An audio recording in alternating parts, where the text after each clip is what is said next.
आपके साथ प्रीति और आप देख रहे हैं तथ्य भारत। अगर हम भारत देश की बात करें तो हमारे भारत देश के दो राज्यों आसाम और बिहार में गरुड़ों की संख्या में इजाफा हुआ है। उसमें भी अगर हम बात करें अपने बिहार की तो बिहार के भागलपुर में गरुड़ों की संख्या काफी बड़ी है।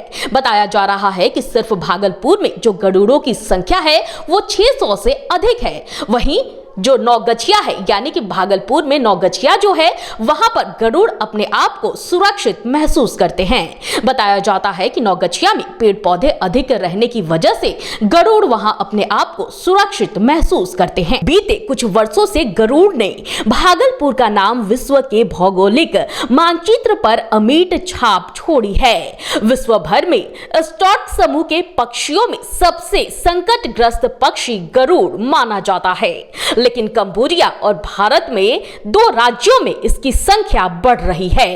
आसाम और बिहार में गरुड़ों की संख्या में इजाफा हुआ है। बिहार के भागलपुर का कोसी कदवा के इलाके में गरुड़ काफी संख्या में पाए जाते हैं। साल दर साल गरुड़ की संख्या में इजाफा हो रहा है। यह विशालकाय पक्षियों में से एक है। वयस्क होने तक इसका वजन 12 किलोग्राम तक होता है। आपको बता दें कि 2006 से 2007 में लोगों ने जब इस पक्षी के बारे में जाना था तब यहां इसकी संख्या 78 थी।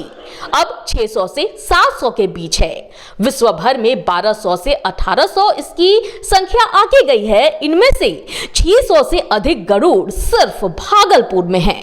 इसका कारण है कि नौगछिया के कदवा इलाके में गरुड़ खुद को सुरक्षित महसूस करते हैं। कि ये गरुड़ चारा करते हैं नदियों के किनारे और प्रजनन करते हैं बड़े पेड़ों पर, जैसे पीपल, कदम, सेमल, गूलर, गंभार, इन सब पेड़ों पर ये प्रजनन करते हैं। तो जब भी गरुड़ घायल हो जाते हैं उनको लाकर यहाँ इनका इलाज किया जाता है और जब वो स्वस्थ हो जाते हैं तो पुनः उनके प्राकृतिक आवास में उनको छोड़ दिया जाता है। यहाँ उनके लिए वातावरण अनुकूल है। बड़े बड़े पेड़ों के कारण वहाँ वह सुरक्षित तरीके से अपना घोंसला बनाते हैं। इसके साथ ही यहाँ के लोग गरुड़ को भगवान की तरह मानते हैं। उसे कोई मारता नहीं है, जिस कारण से गरुड़ को प्रजनन में भी समस्या नहीं होती है। गरुड़ों के प्रजनन में सहायक पीपल, कदम्ब, बरगद का वृक्ष लगाया जाता है। इसके साथ ही भागलपुर के सुंदरवन में भारत का पहला गरुड़ पुनर्वास केंद्र है। कहीं गरुड़ बीमार पड़ जाता है या वह पेड़ से गिरकर घायल होता है तो वन विभाग उसे गरुड़ पुनर्वास केंद्र लाकर उसका इलाज कराता है। जब वह स्वस्थ हो जाता है तो फिर उसके प्राकृतिक आवास में उसे छोड़ दिया जाता है।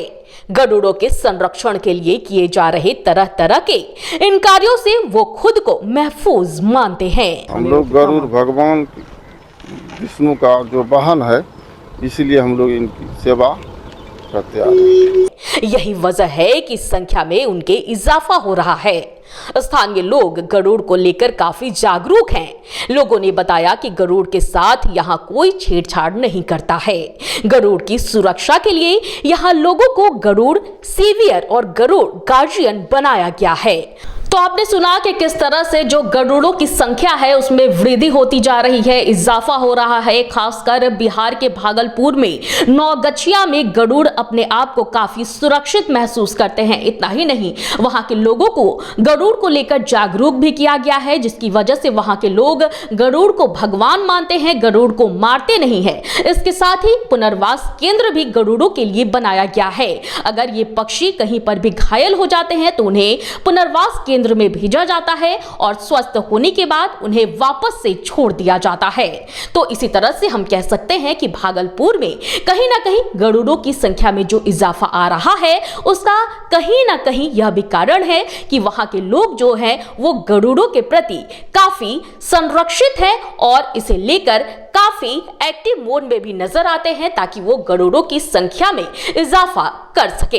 इस वक्त की खबर में फिलहाल इतना ही। मुझे दीजिए इजाजत, लेकिन देखते रहें तथ्य भारत। नमस्कार।